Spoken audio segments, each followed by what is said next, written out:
as an artist, he's very collaborative with his label.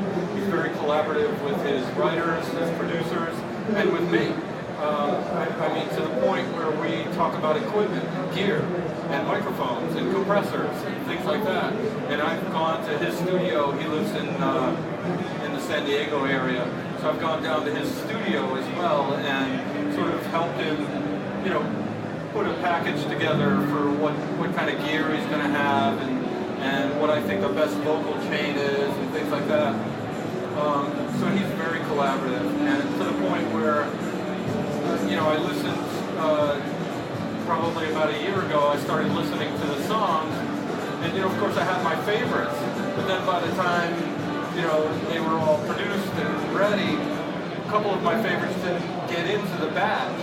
So I you know, of course, I grandstand because that's my nature. So I grandstanded at least one song back into the mix. And it's nice that he listens to me. Yeah. Of course, I then had to work on that one song for 2 weeks, trying to get the right arrangement, the right, you know, growth of the song and developing it. I had to prove the song was worth coming back.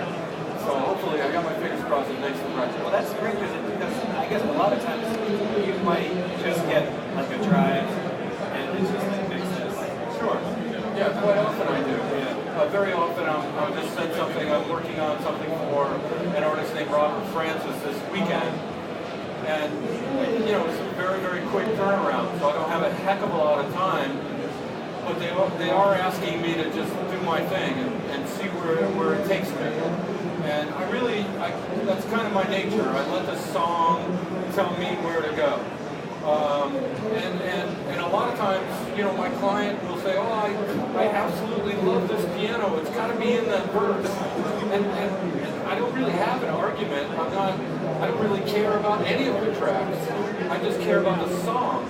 And does it capture the energy or the vibe and the development of the emotion of the song? And from that standpoint, I always have a good argument. You know, I don't always have the last say, but at least I have a good argument. Right. So you're using HDX now for this Jason Mraz record. The Jason Mraz record is actually completely mixed in HDX. And you have but otherwise you've got a hybrid setup. Yeah, I've got a hybrid system. I don't sum internally. I do some summing, like I'll put, you know, kick, snare out, you know, say 1 and 2, and then 3 and 4 I'll have the rest of the drums, and then the percussion out 5 and 6. So I do some summing internally. I might sum acoustic guitars. If they're, in this case, Jason has maybe 4 or 5 acoustic guitars. I'll put those through a subgroup, and they'll come out, you know, whatever, 19 and 20 on my setup. So I do have 32 outs of summing, but I still do quite a bit of summing internally as well. But this Jason record was, well, just stepping back one second, I also do all my automation in tools.